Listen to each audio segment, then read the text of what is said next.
Everyone, आप देख रहे हैं आपका अपना चैनल लवली टीचर और मैं हूं आपकी दोस्त पवनीत कौर और स्वागत है आपका हमारे इंग्लिश स्पीकिंग कोर्स के पार्ट 2 में। तो आज हम क्या सीखेंगे? आज हम सीखेंगे वर्ब्स के बारे में और हम सेंटेंसेस कैसे बनाते हैं वर्ब्स का यूज कर। तो चलो आज की इस वीडियो को बिना किसी देरी के शुरू करते हैं। जैसा कि हमने पिछली वीडियो में सब्जेक्ट्स के बारे में पढ़ा था। सब्जेक्ट्स क्या होते हैं? जिसके बारे में बात होती है या फिर जो काम करता है, the doer of the action. Subject का कुछ एग्जाम्पल ले लेते हैं, जैसे आई हो जाएगा, ही हो जाएगा, शी, इट, यू, वी, दे, ये सारे जो है सब्जेक्ट ही होते हैं। अब यहाँ पर हमने पिछली वीडियो में हेल्पिंग वर्ब्स के बारे में भी पढ़ा था। अब हम कोई भी सेंटेंस बनाएंगे, हम सिर्फ आए तो नहीं बोल देंगे, हमें आए के बाद भी कुछ लगाना पड़ेगा जो काम हो रहा है उससे बताने के लिए। आए उसके बाद क्या लगा सकते हैं? उसके बाद लगाएंगे एम लगा सकते हैं, हैव लगा सकते हैं। तो यहाँ पर जैसे हम बोलेंगे आई हैव 2 एप्पल्स, तो यहाँ पर हमने हैव लगाया, वो एक हेल्पिंग वर्ब है। हम ऐसे तो नहीं बोल सकते आई 2 एप्पल्स, हैव तो लगेगा ना वहाँ पे, तो वो हेल्पिंग वर्ब्स होती है। अब यहाँ पर स्टार्ट करते हैं वर्ब से। तो वर्ब क्या होता है? जो भी काम हो रहा है वही होता है वर्ब। वर्ब एक पार्ट है स्पीच का।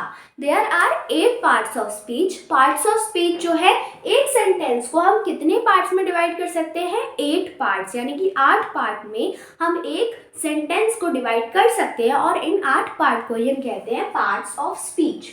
और वर्ब जो है इसी पार्ट्स ऑफ स्पीच का एक पार्ट है।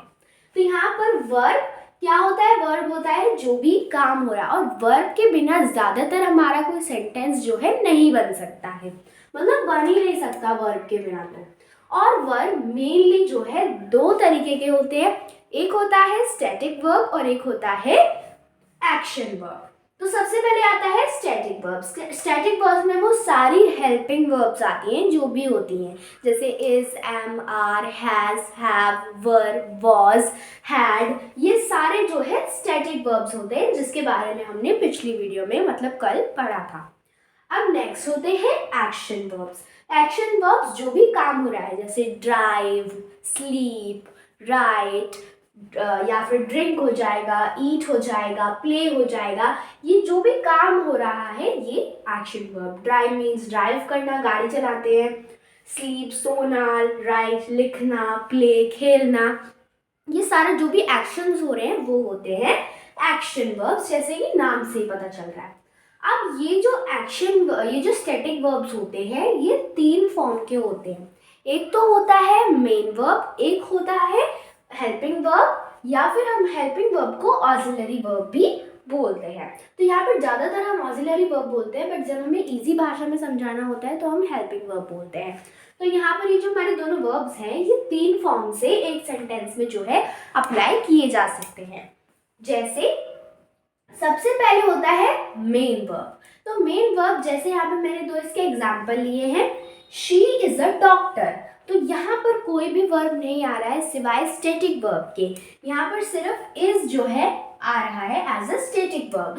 तो यही जो भी सेंटेंस में अगर एक वर्ब आ रहा है और उसी के बेसिस पर पूरा सेंटेंस बना है तो वो कहलाता है मेन वर्ब। जैसे शी इज अ डॉक्टर, इसमें सिर्फ इज ही वर्ब है, तो यही होगा मेन वर्ब। दूसरा, I am a teacher. I am a teacher, मैं एक टीचर हूँ, तो यहाँ पर ऐसे ही एम भी जो है बस यही वर्ब है, बाकी कोई भी वर्ब नहीं है। ये जो है सब्जेक्ट है, ये आर्टिकल है और ये नाउन है, यहाँ पर कोई भी वर्ब नहीं है सिवाय एम के। एम जो कि एक हेल्पिंग वर्ब है, यानी कि स्टैटिक वर्ब है। तो ये होता है मेन वर्ब। अगर सेंटेंस में एक वर्ब आ रहा है और उसी के बेसिस पर पूरा सेंटेंस बना है तो वो होगा मेन वर्ब। वो वर्ब कौन सा होता है? Main verb. दूसरा तरीका, हेल्पिंग वर्ब या फिर ऑक्सिलरी वर्ब। तो हेल्पिंग वर्ब क्या होता है? अब जैसे हमने बोल दिया आई एम अ टीचर की जगह I am teaching you English. I am teaching you English, इस सेंटेंस को हम लिख लेते हैं। I am teaching you English, ये हमने लिख लिया। अब यहाँ पर एम तो एक वर्ब है ही, बट अब हमने एक और वर्ब लगा लिया टीचिंग। क्या लगा लिया? टीचिंग एक और वर्ब लगा लिया। ये जो है एक एक्शन वर्ब है और ये एक स्टैटिक वर्ब है। अब ये वाला जो वर्ब है ये इसके बिना नहीं लग सकता। हम ऐसे तो नहीं कर सकते आई टीचिंग यू इंग्लिश, ये कुछ नहीं होगा। हेल्पिंग वर्ब की ज़रूरत है वहाँ पर, और उस टाइम पर ये जो है मेन वर्ब हो जाएगा, क्योंकि इसके बिना अब हमारा सेंटेंस नहीं हो रहा है। जैसे आई एम यू इंग्लिश, ये थोड़ी होगा। अब मैं तुम्हें इंग्लिश पढ़ा रही हूँ, तो यहाँ पर एम की भी ज़रूरत है और टीचिंग की भी ज़रूरत है, पर टीचिंग यहाँ पर हमारा मेन वर्ब हो जाएगा। और उसके लिए जो वर्ब हेल्प कर रहा है सेंटेंस पूरा करने के लिए, वो हो जाएगा एम। और इसलिए स्टैटिक वर्ब्स को हम हेल्पिंग वर्ब भी बोलते हैं। तो यहाँ पर अगर ये सिर्फ यही आ रहे हैं तो हो जाएंगे ये मेन वर्ब। अगर एक्शन वर्ब्स भी आ रहे हैं तो वो मेन वर्ब हो जाएंगे, और मेन वर्ब को जो सेंटेंस में लाता है वो होता है हेल्पिंग वर्ब। इसकी बेसिस पर ही ये जो है यहाँ आ पाया है।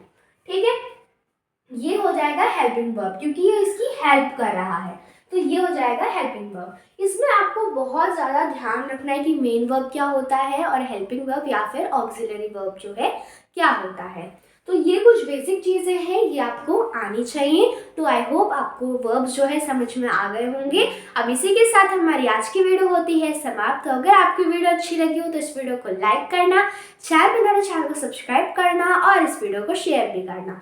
ओके, बाय बाय, मिलते हैं अगले एपिसोड में।